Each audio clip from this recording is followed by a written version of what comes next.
Bismillahirrahmanirrahim. Cara-cara untuk istiqamah. Pertama, apa itu istiqamah? Istiqamah itu dari kata qamah ditambah ista. Qamah itu asalnya tegak, lurus, sempurna.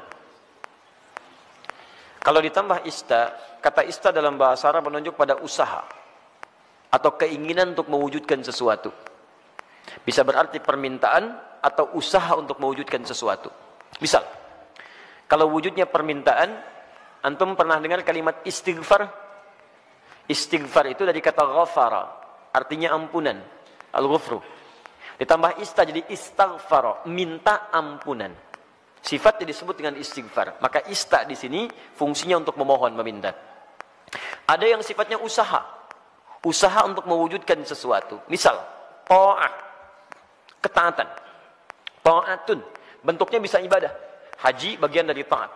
Salat bagian dari taat. Ketika ditambah istata'a, sifatnya disebut istita'ah, maka istita'ah adalah ikhtiar usaha untuk mewujudkan ketaatan kepada Allah. Kalau dikaitkan dengan haji, artinya usaha agar bisa mewujudkan haji yang diharapkan. Ikhtiar agar bisa berhaji, singkatnya demikian. Maka disebut dengan istita'ah. Ketika Allah misalnya sampaikan, man istata'a ilaihi sabila, haji itu disebutkan istata'a. Ingat, terjemahan yang paling tepat bukan diterjemahkan dengan mampu, tapi berusaha untuk mampu. Kalau diterjemahkan dengan mampu berarti terbatas pada kalangan tertentu. Tapi kalau berusaha untuk mampu, artinya setiap kita punya peluang untuk mewujudkannya. Tergantung mau usaha atau tidak, itu poinnya. Was, hati-hati dalam menerjemahkan sesuatu ya. Kadang-kadang setiap huruf bahkan harakat itu bisa memberikan makna tersendiri. Ya, antum simpulkan, saya belum istita'ah, kenapa? Belum ada harta. Betapa banyak orang kaya yang belum bisa berhaji. Dan tidak sedikit orang-orang yang dipandang tidak mampu dengan hartanya, justru dia berangkat dalam haji. Itu luar biasa. Jadi ketika antum mau mewujudkan haji atau ibadah dengan baik, tambahkan ista, iringi dengan ikhtiar untuk mewujudkannya. Seorang gadis cilik namanya Naura pernah menulis surat kepada kami. Ya, dan saya menangis membaca itu dalam kamar hotel. Dan saya mendoakan kepada Allah supaya diwujudkan cita-citanya. Ustaz Adi, saya Naura, kelas 4 SD, baru hafal 4 juz Ustaz Adi. Mohon doakan saya agar bisa menjadi penghafal Quran. Saya ingin jadi hafid, ingin memberikan mahkota di kepala orang tua saya. Mohon doakan Ustaz Adi, semoga saya sekeluarga bisa umrah bersama Ustaz, haji ke Baitullah. Masya Allah. Saya diam, saya menangis. Dan saya bermohon kepada Allah agar menerima bagian dari doa dinda itu. Anak kecil polos menulis dengan guratan tangannya. Tum tahu apa yang terjadi? Dia cuma menuliskan kalimat, tapi kalimatnya sampai menggetarkan arsy. Saya baru tahu kemudian sehari sebelum ini, sebelum hari ini, hari Rabu kemarin. Kalau doanya sudah dijawab oleh Allah jauh sebelumnya. Dari mana doanya? Dialihkan lewat yang lain supaya ada sinergi dalam kebaikan. Syekh Ali Jabir yang pertama merespon itu. Awalnya saya ingin berangkatkan kemudian di bulan November, tapi Allah menginginkan lebih cepat dia berangkat. Kami akan berangkat umrah bulan November, tapi Allah menginginkan dia lebih cepat berangkat karena tangisannya, karena doanya, karena harapannya. Melalui Syekh Ali Jabir, Masya Allah, semoga Allah rahmati beliau, berikan kebaikan. Ya, kemudian diberikan dengan sekeluarganya umrah dari tulisan tangan anaknya yang diberangkatkan, dianya, adiknya, bapaknya, ibunya. Bayangkan bagaimana anak ini berusaha dalam kebaikan. Dan biasanya ibu bapak, kalau anak sudah soleh, orang tuanya dapat. Orang tuanya akan dapat. Musa, Masya Allah, saya doakan kebaikan untuk adinda Musa. Hafal Quran, 30 juz. Ketika dia hafal Quran, orang tuanya ikut diangkat. Anaknya berangkat haji, bapaknya ikut haji. Anaknya berangkat ke Jeddah, bapaknya ikut ke Jeddah. Semua orang tuanya. Dan yang dicari biasanya orang tuanya. Silahkan cek. Bukan berapa hartanya, bukan macam-macamnya. Ketika ada anak orang baik, antum akan tanyakan siapa orang tuanya. Silahkan cek. Makanya dalam ilmu hadis, ketika ada hadis diriwayatkan oleh seorang anak, maka nama anak akan dihilangkan, tapi dilekatkan pada bapaknya. Abdullah bin Abbas, nama aslinya Abdullah, bapaknya Abbas. Ketika ada hadis riwayat Abdullah bin Abbas, kalimat Abdullahnya dibuang. Disingkat jadi Ibnu Abbas, anaknya Abbas. Ingin menunjukkan karena Abdullah jadi baik karena peran bapaknya. Abdullah bin Umar, anaknya Umar, disebut Ibnu Umar. Silakan. Abdullah bin Amr bin As, dihilangkan Abdullahnya, disingkat Ibnu Amr bin As. Kenapa? Ingin menunjukkan bahwa ada peran orang tua di dalamnya. Jadi kalau antum ingin anaknya soleh, orang tuanya soleh duluan. Soleh duluan. Dalam bentuk sikap ya, bukan bentuk nama. Ustaz, nama saya soleh, istri saya solihah. Kenapa anak saya belum begitu? Antum belum diwujudkan dalam bentuk ikhtiar. Itu masalahnya. Jelas ya? Di teman-teman, ayo masukkan nilainya ke situ, hadirkan ke situ, ikhtiar kita, dan insya Allah ada kebaikan di dalamnya. Yang paling menarik sekarang istiqamah. Istiqamah dari kata qamah. Qamah itu tegak, lurus, sempurna. Kalau semua ibadah diawali dengan kata qamah, itu artinya ibadah itu ditunaikan dengan sempurna.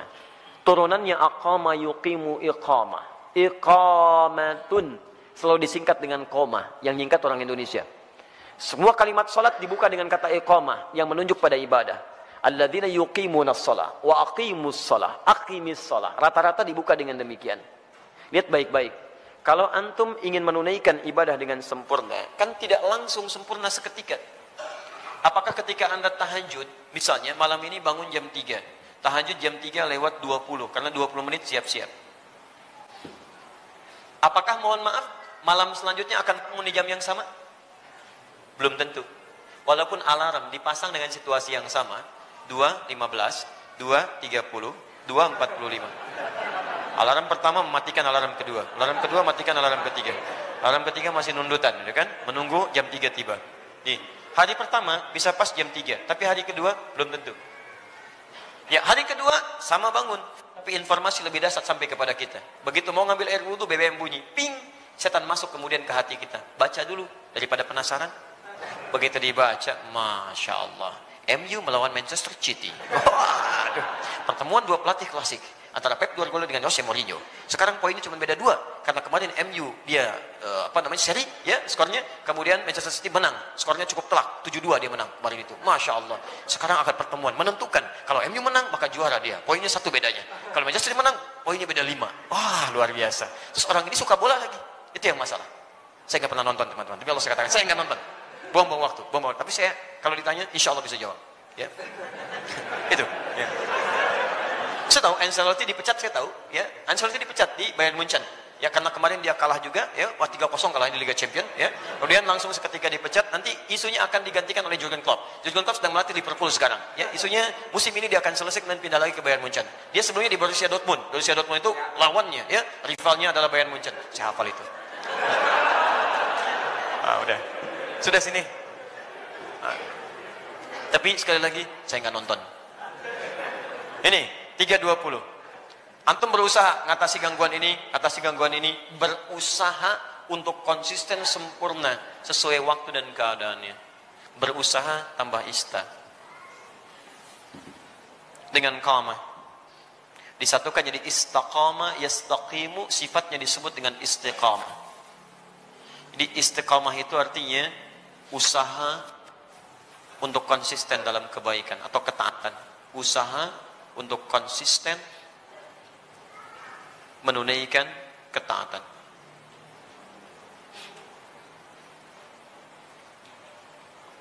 Istiqamah tahajud, istiqamah puasa, istiqamah baca Al-Quran, istiqamah berdoa dalam kebaikan. Sekarang pertanyaannya, bagaimana cara saya bisa istiqamah? Itu pertanyaan terbesarnya. 1, istiqamah dimulai dengan ilmu, pengetahuan dulu. Kalau antum kerjakan sesuatu tanpa pengetahuan, maka tidak akan ada motivasi bagi kita untuk menguatkan hal yang ingin kita kerjakan.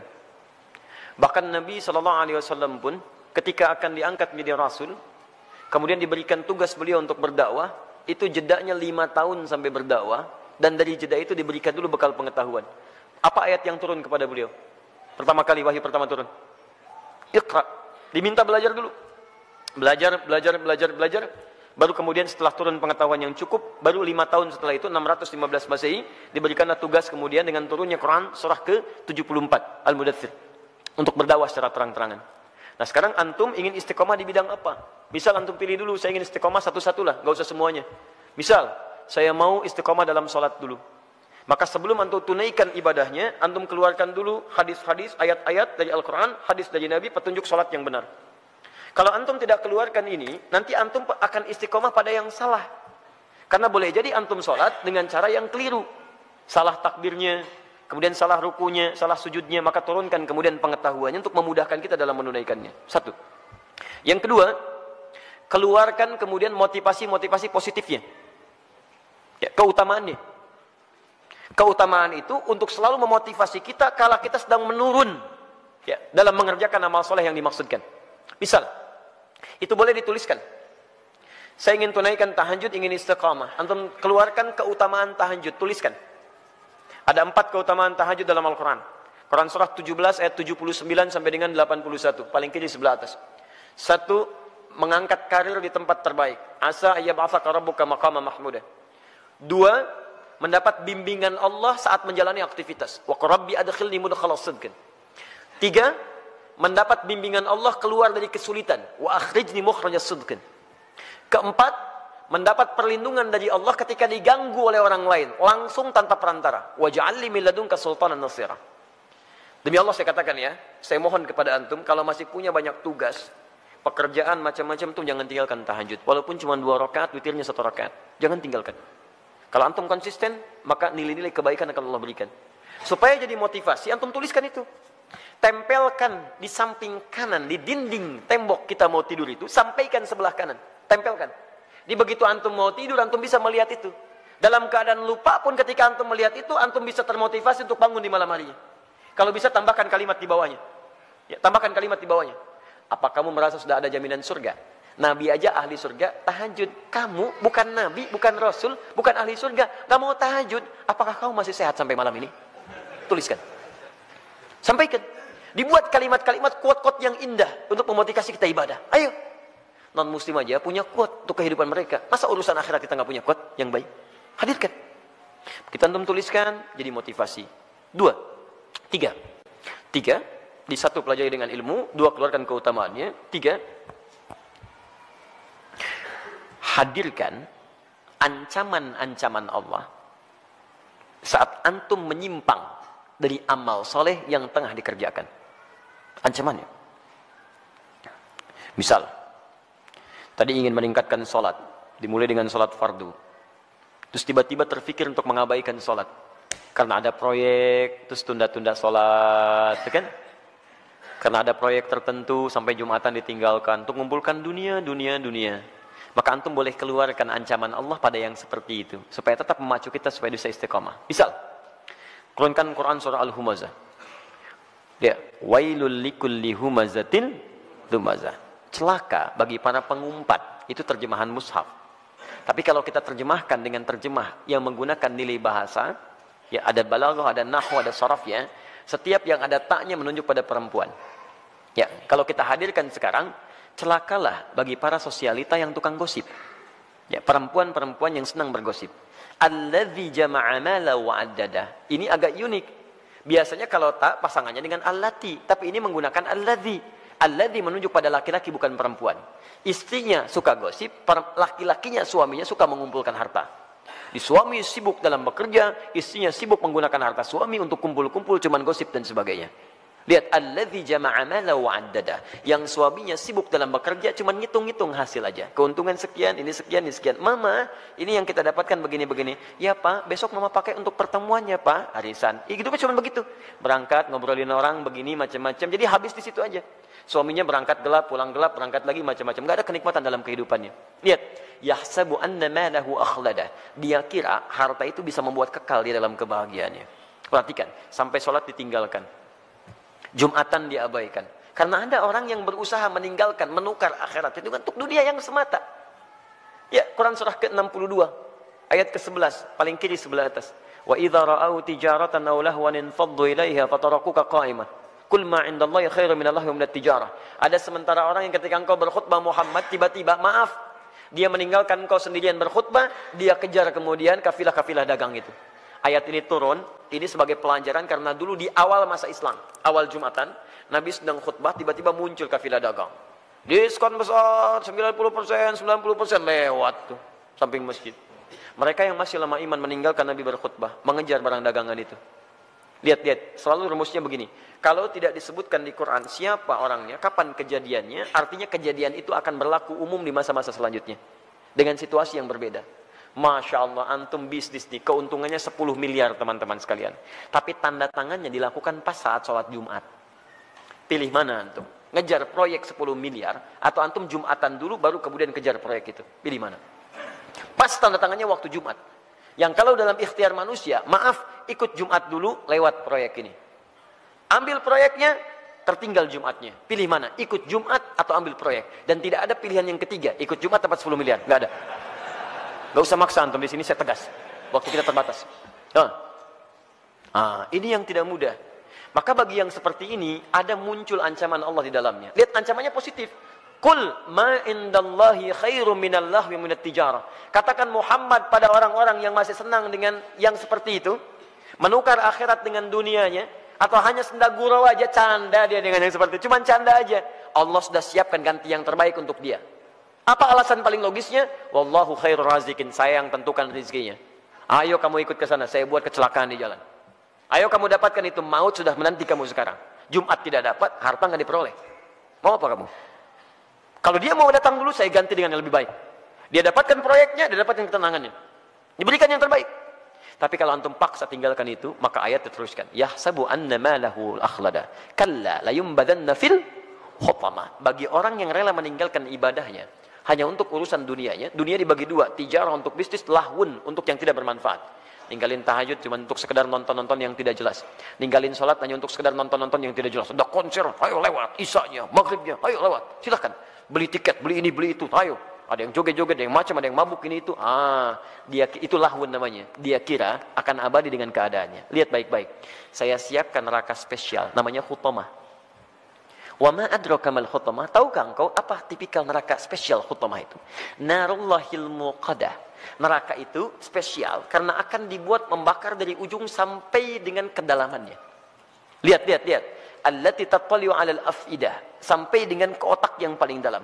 Innaha 'alaihim mu'sadah, kalau dia enggak berubah, dia neraka itu mengintai menunggu. Kamu cepat pulang ya, saya tunggu. Cepat pulang, saya tunggu. Fi amadim mumaddadah, dan dia tidak dibiarkan tapi terikat secara singkat. Orang yang hidupnya mau meninggalkan ibadah hanya untuk urusan dunia, maka di nerakanya nanti, di neraka gambaran singkatnya, itu akan diikat begini. Bukan dilepas. Karena nanti ada orang di neraka yang biasa itu dilepaskan. Begitu haus dia ngambil air, airnya dari timah, ambil. Mau makan, makannya dari duri. La yusminu wa la yughni min ju'. Ayo ambil dan sebagainya. Tapi yang ini enggak punya kesempatan, diikat begini. Cara membakarnya, kalau yang lain apinya langsung, kalau ini tidak. Dari ujung kaki seperti dilas. Sampai dalamnya matang. Dan ini tidak akan pernah naik kalau belum matang. Awas, matang dulu. Begitu sudah matang naik, yang ini sembuh, ini matang dulu. Sampai ke ujung akal yang paling dalam, al-afidah. Afidah itu jamak dari fuad. Yang menentukan, yang merancang kegiatan kita. Seakan-akan Allah katakan begini, ini isi otak kamu ini apa sih? Yang lain masih mikir sholat, baca Al-Quran, macam-macam. Otak kamu ini lagi. Maksiat lagi. Sampai meninggalkan ibadah, saya bakar sampai ke otak yang paling dalamnya. Supaya nampak isi otak kamu ini apa. Terus, dan diikat. Kalau mau coba silakan. Tapi disampaikan supaya kita tidak masuk ke dalamnya. Makanya antum keluarkan, tuliskan ancamannya. Begitu sudah seperti itu, maka berusaha untuk mewujudkannya. Bismillah, antum berdoa kepada Allah. Yang terakhir berdoa. Minta supaya dikuatkan oleh Allah Subhanahu wa taala. Ya, minta supaya dikuatkan oleh Allah Subhanahu wa taala. Makanya nanti ada doa-doa. Ya, ada doa-doa untuk bisa dikuatkan dalam keimanan. Allahumma tsabbit qulubana ala dinik. Ya Allah, kuatkan hati kami ya Allah dalam tuntunan agamamu. Rabbana la tuzigh qulubana ba'da idh hadaitana. Ya wa hab lana min ladunka rahmah innaka antal wahhab. Ya Allah, jangan geser keadaan hati saya setelah saya kuat berada di jalanmu ya Allah. Anugerahkan saya keturunan terbaik untuk menjaga iman kami ya Rabb. Jadi belajar ilmunya, belajar ketentuannya, hadirkan motivasinya, jauhi kemudian ancamannya. Setelah itu berdoa kepada Allah untuk dijaga. Dengan itu famastaqamu, disebutlah orang ini istiqamah. Tatanazzalu alaihimul malaikah, maka diturunkan oleh malaikat untuk menjaga sifat istiqamahnya. Nanti ada bisikan dari malaikat. Ada bisikan masuk lewat sifat takwa. Di orang istiqamah itu kalau ikhtiar tadi 4 ditempuh dengan baik, maka malaikat turun untuk menjaga dia. Tatanazzalu alaihimul malaikah, dijaga oleh malaikat. Apa penjagaannya? Bisa penjagaan terus kepada ibadah dan dijaga dari maksiat. Yang kedua, dijaga supaya tidak bersedih dalam kehidupannya. Allah khaufun alaihim walahum yahzanun. Dijaga supaya tidak sedih, artinya dia tenang. Dan dijaga supaya tidak gelisah, artinya dia senang dalam kehidupannya. Maka kalau malaikat sudah turun, Masya Allah, antum bisa rasakan sendiri. Dulu ketinggalan sholat fardu terlambat, biasa-biasa. Sekarang ketinggalan tahajud menyesal antum. Ya Allah, ya Allah. Hebatnya, begitu ada pikiran maksiat, langsung diluruskan oleh Allah. Itu nggak baik buat saya, tinggalkan. Itu nggak bagus, tinggalkan. Nah, jadi demikian caranya bagi teman kita yang di Jember. Semoga Allah bisa berikan kebaikan-kebaikan untuk kita semua dan bisa menghadirkan sifat istiqamah dalam kehidupan kita.